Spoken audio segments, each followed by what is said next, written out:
Hey. So we had some unusual human activity and markings overnight.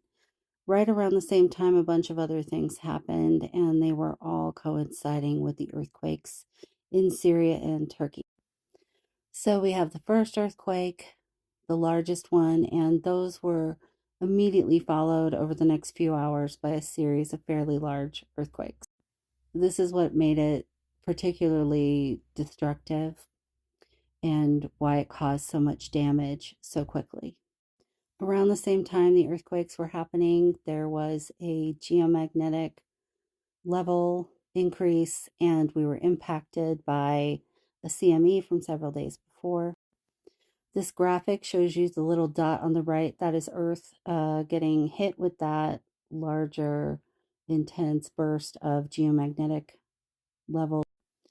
And around the same time, we were having a flare, which was followed by another flare about an hour and a half or 2 hours later. You can see on the list when the largest flare began, peaked, and when it ended, which also coincides with the earthquakes. Hard to see the timestamp, but this is the flash that happened after the flare over the area.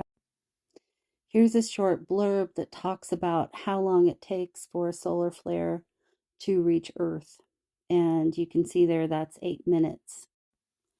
What I'm showing you here, besides this beautiful scenery, so that I don't have to stick my face on camera or show you anything that's disturbing, what I'm showing you here is the correlation between earthquake activity, especially on faults that aren't normally active, and how it correlates with solar activity.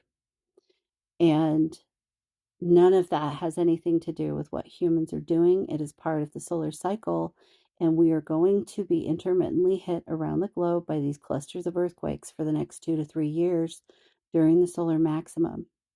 This is why people like me, scientists, environmentalists, geologists, space weather people, psychics, astrologers, so many people are telling you, climatologists, meteorologists, we're all telling you that you must be prepared for emergencies, even the ones that are not normal for your area. And the reason is this: because we have no warning where they're going to hit in the world. It just happens to depend on what part of the earth is facing the sun at the moment.